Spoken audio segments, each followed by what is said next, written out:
Tourism and hospitality টেকনোলজির প্রথম পর্বের শিক্ষার্থীদের অভিনন্দন ও শুভেচ্ছা। বাংলা ক্লাস উপস্থাপনায় আমি Dipuranjan Barma, junior instructor, non tech, Bogura polytechnic institute, Bogura. শিক্ষার্থী বন্ধুরা, গত ক্লাসে আমি আলোচনা করেছি বাংলা ব্যাকরণ এবং বাংলা শব্দের শ্রেণীবিভাগ নিয়ে। আশা করছি তোমরা ওগুলো ভালো করে পড়েছো। আজকে আমি আলোচনা করব কবিতা অংশ, বাংলা কবিতা বঙ্গভাষা। বঙ্গভাষা কবিতাটি কবি মাইকেল মধুসূদন দত্ত। মাইকেল মধুসূদন দত্ত বাংলা ভাষার একজন বিশিষ্ট কবি, যে কবির অনেক কৃতিত্ব আছে এই বাংলা ভাষায় ও বাংলা সাহিত্যে। কিন্তু আমাদের দুর্ভাগ্য যে এই কবি তার প্রথম ছাত্রজীবনে তিনি বাংলা ভাষাকে অবজ্ঞা করেছিলেন এবং পাশ্চাত্য ইংরেজি সাহিত্য বা ইংরেজি ভাষার প্রতি তার একটা আগ্রহ ছিল, গভীর আগ্রহ ছিল ইংরেজি সাহিত্যের বা ভাষার জন্য। তিনি প্রথম জীবনে মনে করেছিলেন যে বাংলা ভাষায় কোনো সাহিত্য সৃষ্টি করা সম্ভব নয়, অথবা বাংলা ভাষায় সাহিত্য সৃষ্টি করে তেমন জনপ্রিয়তা লাভ করা সম্ভব নয়। এর জন্য তিনি ইংরেজি সাহিত্য চর্চা শুরু করেন। এমনকি সে খ্রিস্টান ধর্ম গ্রহণ করে, যার ফলে তার নামের শুরুতে মাইকেল শব্দটি যোগ হয়। এমনকি সে একজন খ্রিস্টান মহিলাকে বিয়ে করে। তো এই কবি যখন বিদেশে চলে যায়, বিদেশি ভাষা বা ইংরেজি সাহিত্য চর্চা শুরু করে, প্রথম ইংরেজি কাব্য ক্যাপটিভ লেডি রচনা করে, কিন্তু ইংরেজি পাঠক মহলে তেমন সাড়া পড়েনি বা তার কাব্যের সমাদর হয়নি। পরে তিনি তার এই ভুল বুঝতে পারেন। আমাদের এই বাংলা সাহিত্যের অন্যতম জনপ্রিয় একটি কবিতা হচ্ছে বঙ্গভাষা। বঙ্গভাষা কবিতা যখন তিনি লেখেন, ওই সময়ে কবি ফ্রান্সের ভার্সাই নগরীতে অবস্থান করছিলেন। তো এই বিদেশে থেকে তার শেষ জীবনের দিকে তিনি উপলব্ধি করতে পেরেছিলেন যে বাংলা ভাষা পৃথিবীর অন্যতম একটা শ্রেষ্ঠ ভাষা এবং এই ভাষায় অনেক কিছু সৃষ্টি করা সম্ভব। এই ভাষার রয়েছে অনেক শব্দ ভাণ্ডার, রয়েছে ইতিহাস, ঐতিহ্য এবং লেখার মতো অনেক বিষয়।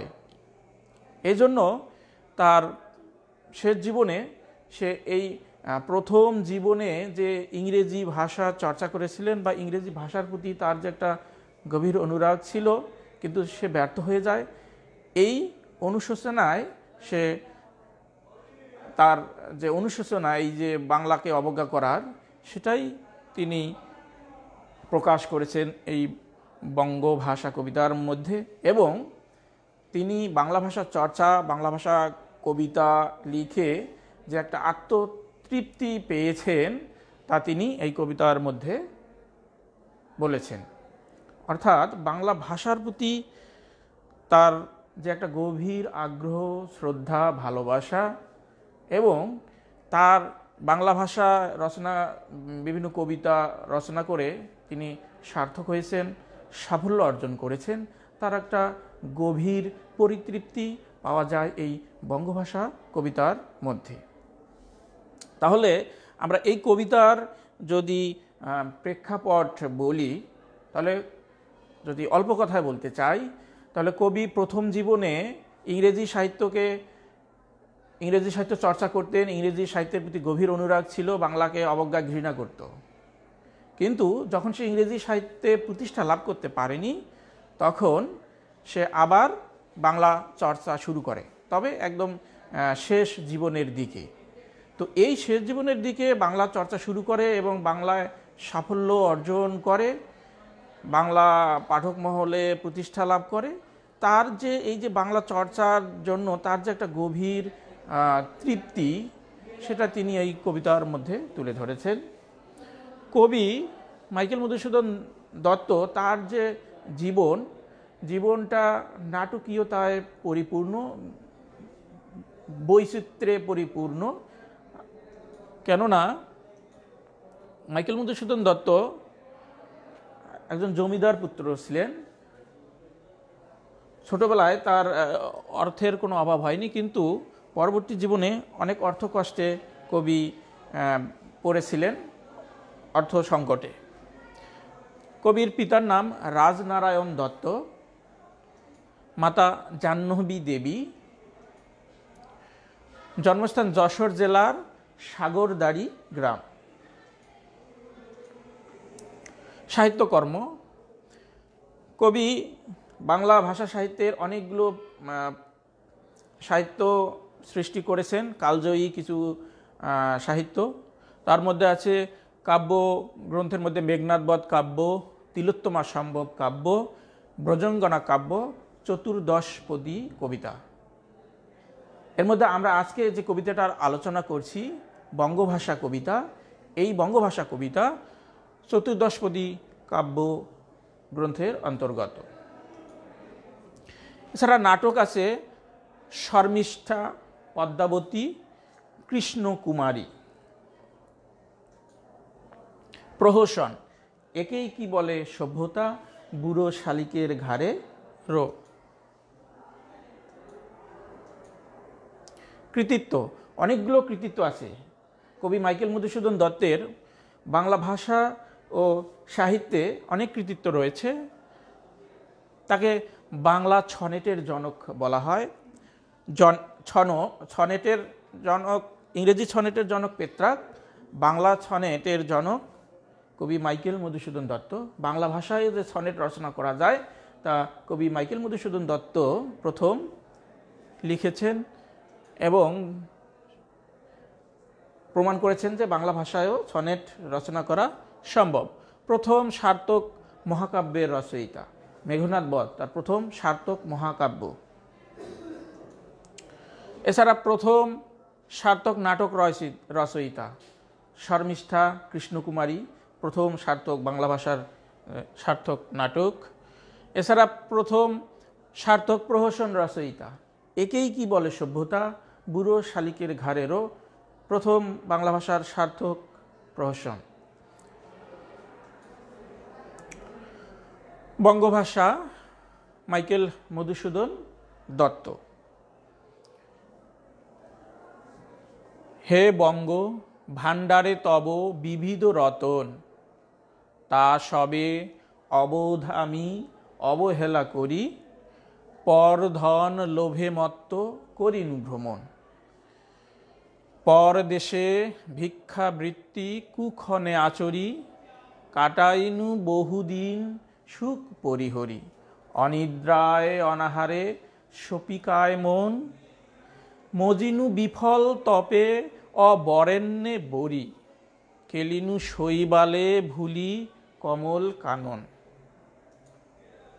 স্বপ্নে তব কুললক্ষ্মী কয়ে দিলা পরে, ওরে বাছা মাতৃকোষে রতনের রাজি।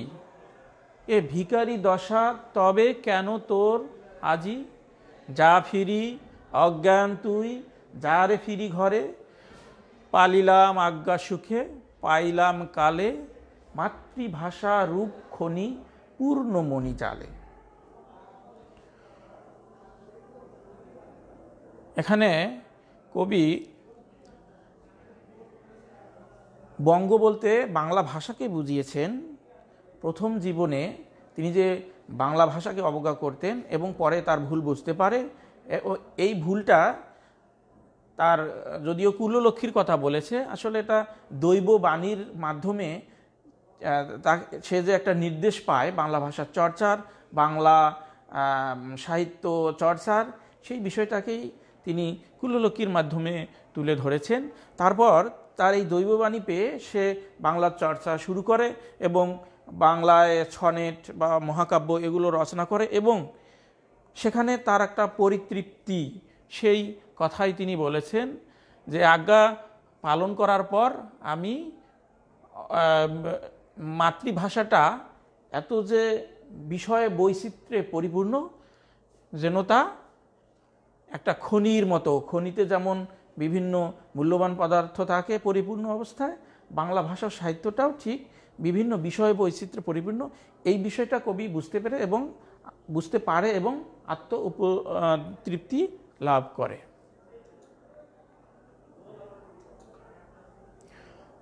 আবৃত্তি আছে একজন আবৃত্তিকারের, তোমরা একটু শোনো।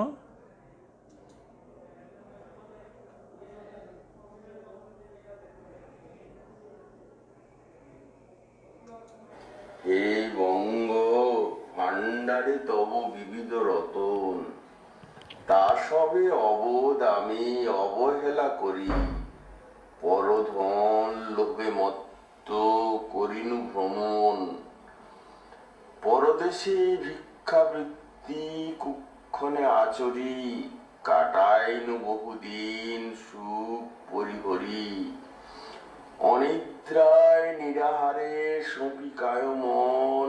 মজিনু বিফল তপে অবরণ্যে বরি, কেলিনু শৈবালে ভুলি কমল কানন। স্বপ্নে তব কুললক্ষ্মী কয়ে দিলা পরে, ওরে বাছা মাতৃকোষে রতনের রাজি। এ ভিখারি দোষা তবে কেন তো রাজি। যা ফিরি অজ্ঞান তুই যারে ফিরি ঘরে, পালিলাম আজ্ঞা সুখে পাইলাম কালে। মাতৃভাষা রূপে খনি পূর্ণ মণিজালে। এটা চতুর্দশপতি কবিতাবলীর তৃতীয় কবিতা, নাম। শিক্ষার্থী বন্ধুরা, কবিতার মূল ভাব অডিওটা তোমরা একটু শোনো।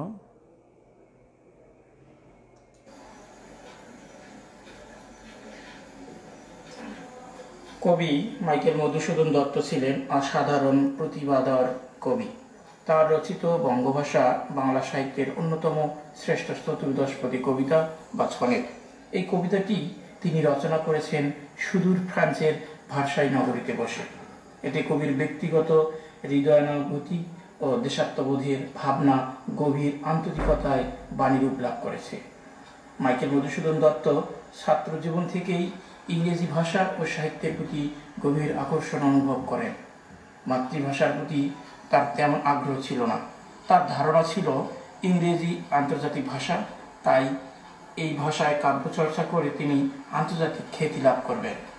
এই চিন্তা থেকেই তিনি ইংরেজি ভাষায় কাব্যচর্চায় মনোযোগ দেন এবং ক্যাপটিভ লেডি নামে কাব্য রচনা করেন, কিন্তু এ চেষ্টায় তিনি সফল হতে পারেননি। ক্যাপটিভ লেডি সুলিখিত কাব্য হলেও ইংরেজি পাঠকদের কাছে তা সমাদৃত হয়নি।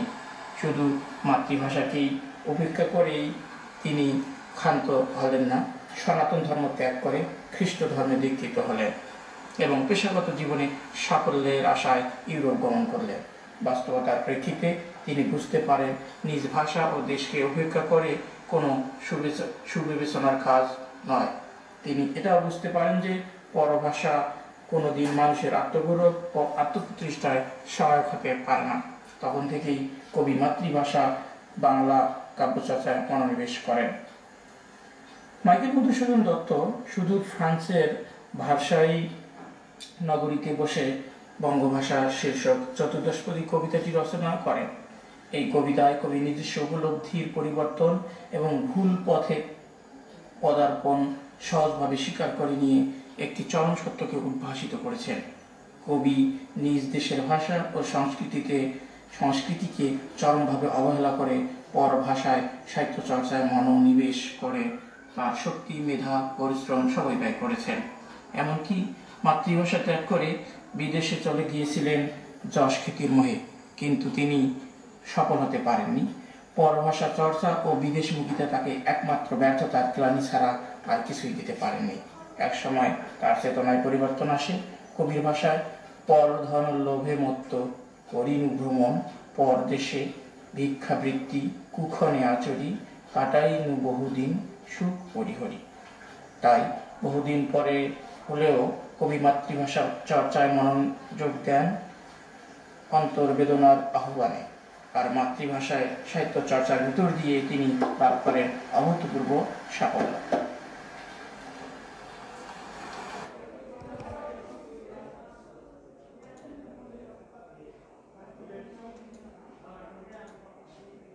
শিক্ষার্থী বন্ধুরা, এই কবিতায় যে গুরুত্বপূর্ণ প্রশ্নগুলো না পড়লেই নয়, সেই প্রশ্নগুলো: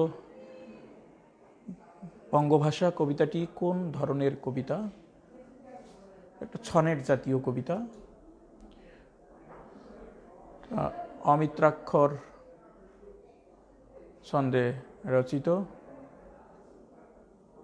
অক্ষরবৃত্ত ছন্দে রচিত। বঙ্গভাষা কবিতাটি অক্ষরবৃত্ত ছন্দে রচিত। কুললক্ষ্মী স্বপ্নে কবিকে কি উপদেশ দিয়েছিল? কুললক্ষ্মী স্বপ্নে কবিকে নিজ ভাষা বা নিজ সাহিত্য চর্চার নির্দেশ দিয়েছিল। ছনেট কাকে বলে? ছনেট বা চতুর্দশপদী কবিতা, অর্থাৎ 14টা লাইনের একটা বিশেষ ধরনের কবিতা। ছনেট এই কবিতার মধ্যে 14টা লাইন থাকবে বা পংক্তি। প্রত্যেকটা লাইনে 14টা অক্ষর বা বর্ণ থাকবে। এই কবিতার মধ্যে দুটি ভাগ থাকবে। প্রথম যে 8 লাইনকে নিয়ে বলা হয় অষ্টক, আর পরের যে 6 লাইন, সেই 6 লাইনকে নিয়ে বলা হয় শতক। এই অষ্টকে কবির ভাবের প্রবর্তনা হয়, একটা বিষয়ের ভূমিকা এই অষ্টকের মধ্যে থাকে। আর পরের 6 লাইনে বা শতকে ভাবের যে পরিসমাপ্তি বা উপসংহার বা ভাবের যে বিস্তার ব্যাখ্যা, সেই বিষয়গুলো থাকে এই সনেট কবিতার মধ্যে। তবে সনেটের মধ্যে দুটি অংশ বা ভাগ থাকলেও মূল যে বিষয়টা, সেটা একটা অখণ্ড ভাব নিয়ে রচনা। অর্থাৎ যেমন এই বঙ্গভাষা যে কবিতাটা আছে, এখানে বাংলা ভাষার প্রতি যে গভীর আগ্রহ, শ্রদ্ধা, ভালোবাসা, সেই বিষয়টা উঠে এসেছে, যদিও এখানে দুটা ভাগ আছে কবিতার মধ্যে। এছাড়াও কবিতার শেষ যে চরণের মধ্যে যে বর্ণ বিন্যাসের কিছু বৈশিষ্ট্য থাকে, এই ধরনের বিশেষ বৈশিষ্ট্যপূর্ণ কবিতাকে ছনেট বলে। কেলিনু শৈবালে ভুলি কমল কানন। ব্যাখ্যা করো। কেলিনু মানে খেলা করলাম, শৈবালে মানে শ্যাওলায়, ভুলি কমল কানন মানে পদ্ম ফুল। কমল কানন মানে পদ্ম ফুলকে বুঝিয়েছে। এখানে কবি প্রথম জীবনে ইংরেজি সাহিত্য চর্চা করতেন। তো এই যে ইংরেজি সাহিত্যকে তিনি শৈবালের সাথে তুলনা করেছেন, আর কমল কানন বা বাংলা ভাষা বা বাংলা সাহিত্যকে কমল অর্থাৎ পদ্ম ফুলের সাথে তুলনা করেছেন। কবি এখানে বোঝাতে চেয়েছেন যে আমি পদ্ম ফুল ছেড়ে শৈবাল অর্থাৎ শ্যাওলা নিয়ে খেলা করলাম, সে কথাই তিনি বুঝিয়েছেন। অর্থাৎ ইংরেজি সাহিত্যকে শ্যাওলা বা শৈবালের সাথে তুলনা করেছেন, বাংলা সাহিত্যকে তিনি পদ্মফুলের সাথে তুলনা করেছেন। তাই তিনি বলেছেন যে আমি পদ্মফুল, এত সুন্দর দেখতে, সেই পদ্মফুল ছেড়ে আমি শ্যাওলা বা শৈবালের সাথে খেলা করলাম। বঙ্গভাষা কবিতার ভাববস্তু নিজের ভাষায় লেখো। আমি যে অডিওটা দিয়েছি ওই বিষয়গুলো বললেই হবে কবিতাটির ভাববস্তু। সনেট হিসেবে বঙ্গভাষা কবিতার বৈশিষ্ট্য লেখো। সনেটের সংজ্ঞার মধ্যে কিছু বৈশিষ্ট্য আছে, যেমন 14টা লাইন থাকবে। এই 14টা লাইনের মধ্যে প্রত্যেকটা লাইনে 14টা অক্ষর বা বর্ণ থাকবে। এই 14টা লাইনের মধ্যে প্রথম 8টা লাইন নিয়ে একটা ভাগ অষ্টক বলা হয়, শেষের 6টা নিয়ে একটা ভাগ, সেটাকে বলা হয় শতক। এইভাবে আবার কবিতার প্রতিটা লাইনের শেষের যে অক্ষরগুলো আছে তার মধ্যে একটা বিন্যাস আছে। এই ধরনের কিছু বৈশিষ্ট্য আছে বঙ্গভাষা কবিতার মধ্যে।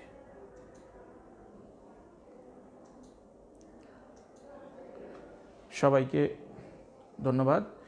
তাহলে আজকে আমরা আলোচনা করলাম কবি মাইকেল মধুসূদন দত্তের জীবনী, বঙ্গভাষা কবিতার প্রেক্ষাপট, কেমন করে এই বঙ্গভাষা কবিতার সৃষ্টি হলো, বঙ্গভাষা কবিতার মূল ভাব, বঙ্গভাষা কবিতার বিভিন্ন গুরুত্বপূর্ণ প্রশ্নগুলো, সনেট কাকে বলে, সনেটের বৈশিষ্ট্য। তোমরা বাসায় অবশ্যই ভালো করে এই বিষয়গুলো পড়বে এবং আশা করছি তোমরা সবাই ভালো থাকবে। ধন্যবাদ সবাই।